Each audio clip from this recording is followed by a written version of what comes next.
Praise Lord. ദൈവനാമത്തിൻ്റെ മഹത്വം ഉണ്ടാകട്ടെ. എന്നെ കേൾക്കുന്ന എല്ലാ പ്രിയപ്പെട്ടവർക്കും വേഗം കർത്താവായ യേശു ക്രിസ്തുവിൻ്റെ നാമത്തിൽ ഞാൻ എൻ്റെ സ്നേഹവന്ദനങ്ങൾ അറിയിക്കുന്നു. ഇന്ന് അല്പനേരത്തെ ചിന്തയ്ക്കായിട്ട് യെശയ്യാവ് 65:24, ഐസയ 65:24. അവർ വിളിക്കുന്നതിന് മുമ്പേ ഞാൻ ഉത്തരം അരുളും, അവർ സംസാരിച്ചുകൊണ്ടിരിക്കുമ്പോൾ തന്നെ ഞാൻ കേൾക്കും. Praise lord. എത്ര ആശ്വാസം തരുന്ന ഒരു വാക്യമാണ് അല്ലേ? നമ്മൾ എന്തിനാ നിലവിളിക്കുന്നത്, ലാമെൻറ്റ് ചെയ്യുന്നത്? നമ്മൾ ദൈവത്തിൻ്റെ മോട്ടിവേഷനെ നാം ഓർമ്മിപ്പിക്കുക. നമ്മൾ അതിനെന്ത് ചെയ്യണം? അവൻ്റെ വാഗ്ദത്തങ്ങൾ അവനെ ഓർമ്മിപ്പിക്കണം.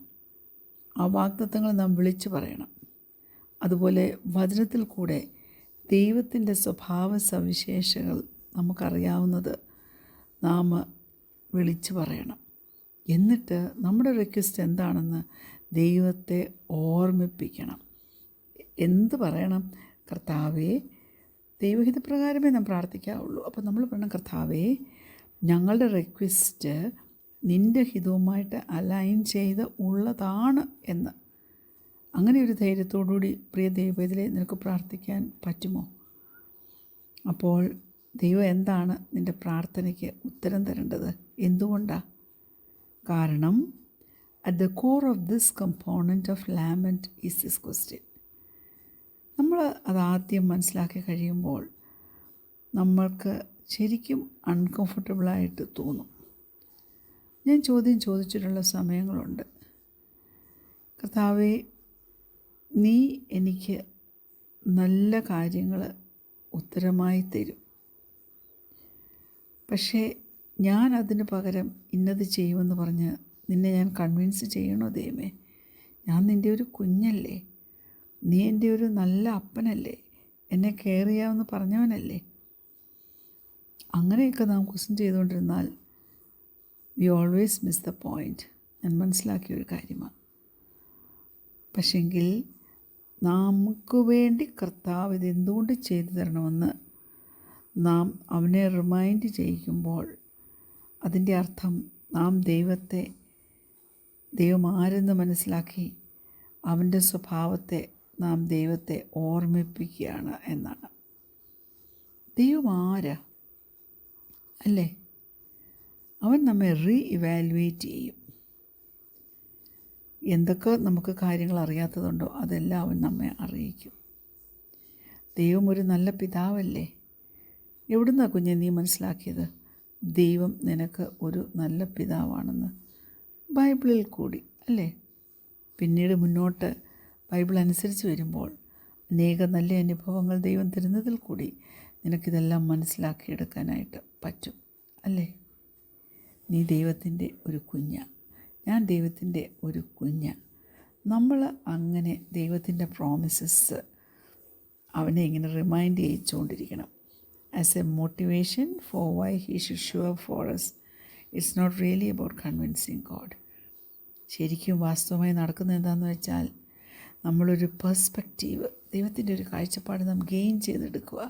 അതായത് അവൻ എന്ത് സംഭവിച്ചോ അതങ്ങനെ തന്നെ പറഞ്ഞുള്ള കാര്യമായിരിക്കും. അവൻ അരുളി ചെയ്തു, അങ്ങനെ സംഭവിച്ചു. അവൻ കൽപ്പിച്ചു, അങ്ങനെ സ്ഥാപിതം ആയി. Praise God, hallelujah.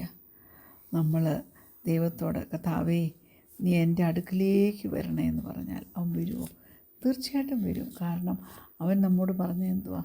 ഞാൻ നിന്നെ ഒരു നാളും കൈവിടത്തില്ല, ഉപേക്ഷിക്കുകയുമില്ല.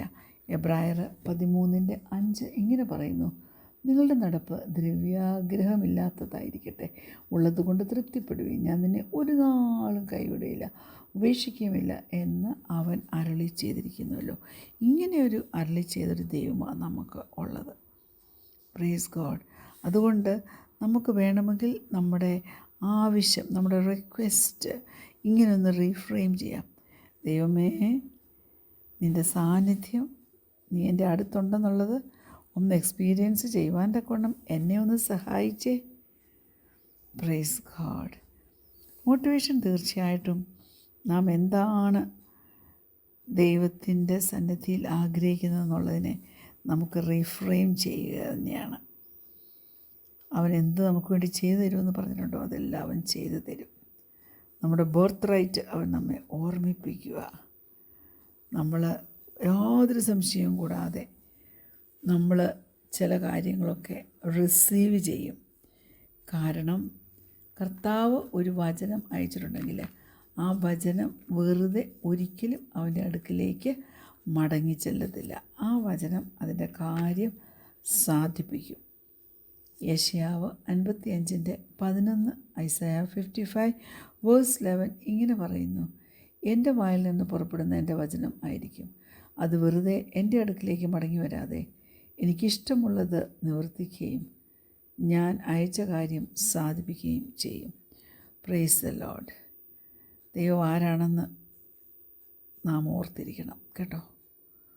നമ്മുടെ ഹൃദയത്തിൻ്റെ എല്ലാ ആഗ്രഹങ്ങളും അവൻ്റെ പ്രോമിസസുമായി അലൈൻ ചെയ്തിരിക്കണം. നാം അറിയണമെന്ന് അവൻ ആഗ്രഹിക്കുന്നത് എന്താണെന്നറിയാമോ? സമാധാനത്തിനും അവകാശങ്ങൾക്കും ആനന്ദത്തിനുമൊക്കെ വേണ്ടതൊക്കെ അവൻ വളരെ ആഴത്തിൽ തന്നെ നമ്മിൽ ഇൻവെസ്റ്റ് ചെയ്തിട്ടുണ്ട്. അതുകൊണ്ട് നമുക്ക് സമാധാനമൊക്കെ എക്സ്പീരിയൻസ് ചെയ്യാനായിട്ട് പറ്റും. എന്നാൽ അവൻ ആരാണെന്നുള്ള സത്യം അറിയത്തക്കവണ്ണം നീ ആഴത്തിലൊന്ന് കുഴിച്ചെങ്കിൽ മാത്രമേ പറ്റത്തുള്ളൂ. അവൻ ആരാണെന്ന് അവൻ നിന്നെ അറിയിക്കും. ദൈവം എന്തെല്ലാം സ്വഭാവങ്ങളുടെ ഉടമസ്ഥനാണോ അതെല്ലാം, ആ പ്രോമിസസ് എല്ലാം, ആ വാഗ്ദത്തങ്ങളെല്ലാം, ആ ഫാക്ട്സ് എല്ലാം വചനത്തിലുള്ള പ്രോമിസസിനെ സപ്പോർട്ട് ചെയ്യുന്നതാണ്. Praise God. അതുകൊണ്ട് നമുക്ക് അവനെ സ്നേഹിച്ചും ബഹുമാനിച്ചും ആവശ്യങ്ങൾ അവനോട് അറിയിച്ചു മുന്നോട്ട് പോകാൻ തക്കോണം സ്വർഗത്തിലെ ദൈവം സഹായിക്കട്ടെ. നമ്മുടെ കംപ്ലൈൻറ്റ് ക്ലിയറായിട്ട് നമുക്ക് ദൈവത്തോട് പറയാൻ പറ്റും. നമ്മുടെ റിക്വസ്റ്റ് ദൈവത്തെ അറിയിക്കാൻ പറ്റും. നമ്മുടെ റിക്വസ്റ്റ് അവൻ തള്ളിക്കളയത്തില്ല. അവനത് ഹോണർ ചെയ്യുക തന്നെ ചെയ്യും. അത്ര നല്ലൊരു ദൈവത്തെയല്ലേ നാം സേവിക്കുന്നത്. അതുപോലെ ടു ലാമെൻറ്റ് എന്ന് പറഞ്ഞാൽ വേറൊരർത്ഥം, വി കമ്മ്യൂണിക്കേറ്റ് അവർ കോൺഫിഡൻസ്. നമ്മുടെ കോൺഫിഡൻസ് നാം ദൈവത്തോട് പറയുക. അത് ദൈവത്തിൻ്റെ ഗുഡ്നെസ്സിനെ കുറിച്ചാണ്, കൈൻഡായിട്ടുള്ള സംഗതികളെക്കുറിച്ചാണ്, കഴിഞ്ഞ കാലങ്ങളിൽ നമുക്ക് വേണ്ടി ചെയ്ത ബ്യൂട്ടിഫുള്ളായിട്ടുള്ള സംഗതികളെക്കുറിച്ചാണ്. എന്നാൽ ഡിപ്രഷനും ആങ്സൈറ്റിയും ട്രോമയും ഒക്കെ നമ്മുടെ സ്പിരിറ്റിനെ അഫക്റ്റ് ചെയ്യും.